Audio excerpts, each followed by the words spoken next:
Bonjour tout le monde.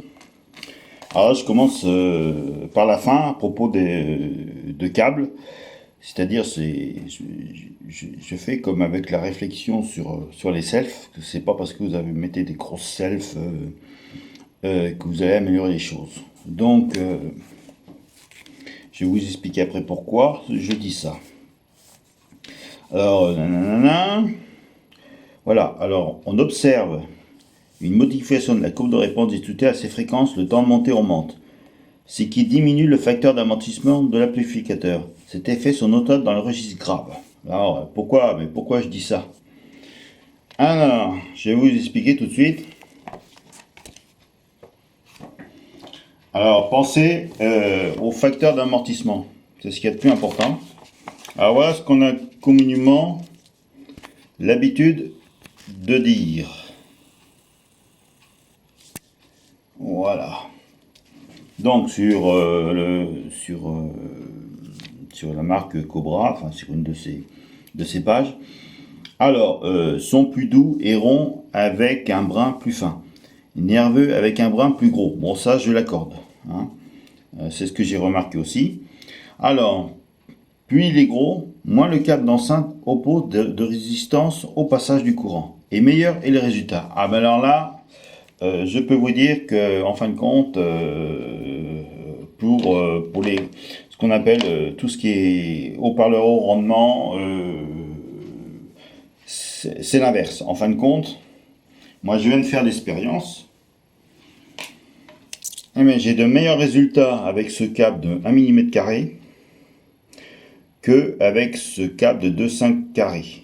Alors celui-là il est constitué de brins de 0,1 mm et celui-là 0,23.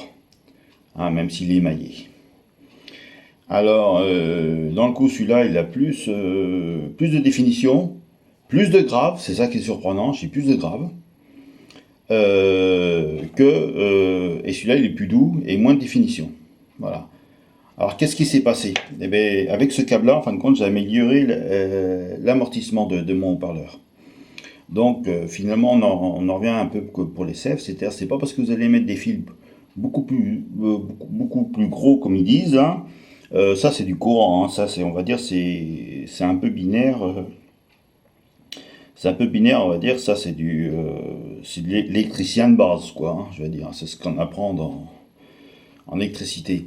Mais c'est en électricité, c'est pas forcément, voilà, l'électricité générale, ça correspond pas tout à fait avec le haut-parleur, avec la hi-fi. Donc en fin de compte, en ayant mis ce petit brin là, j'ai amélioré l'amortissement de mon haut-parleur, ce qui fait que j'ai gagné en grave et en définition. Alors maintenant, à moi de trouver la bonne combinaison de brins et de bonne épaisseur de brins et voilà. Donc pour trouver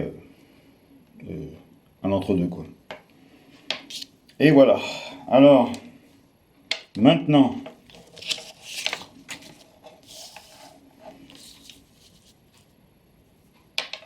on a l'habitude de dire,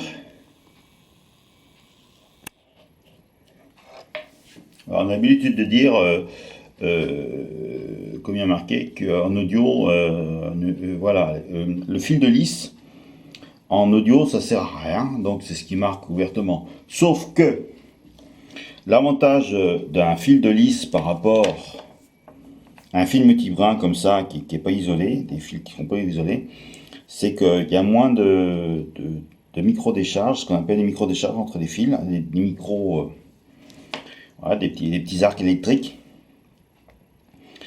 Et donc, pour moi, c'est ce qui est avantage. C'est pour ça l'unique avantage qu'il y a le fil de lisse, c'est que votre fil est moins orageux, quoi. Voilà. Donc au final, il est un peu plus doux à l'écoute et puis certainement un petit peu plus net. Donc, mais moi, je suis tout à fait d'accord avec eux que l'effet de peau en audio, ça sert à rien. Mais l'intérêt n'est pas là, c'est surtout le vernis qui fait que votre fil il est moins orageux, donc meilleur au final. Voilà, alors voici pour la première partie. Et donc je vais mettre des liens en dessous de la description qui va en plus que ce que j'ai cherché. Et puis ça va dans le sens de ce que j'avais vu. Donc Donc je vous dis à une prochaine. Hein, pour la suite, je vais donc acheter un fil de lisse en 30 fils par 0,15 par brin, quoi.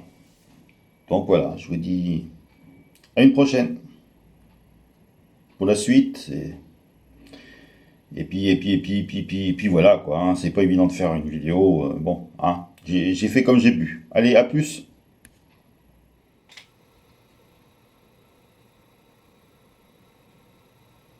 Alors, une petite suite. Alors, oh, il y a un truc bizarre qui se fait. Enfin, bref. Une petite suite. Alors, pourquoi je veux pas pourquoi je veux pas utiliser un cap trop fin dans le coup? C'est parce qu'en passant, le cap plus fin, il est plus agressif. Donc voilà. Donc je vous laisse lire cette petite page là. Voilà. Donc, et je vous dis à une prochaine.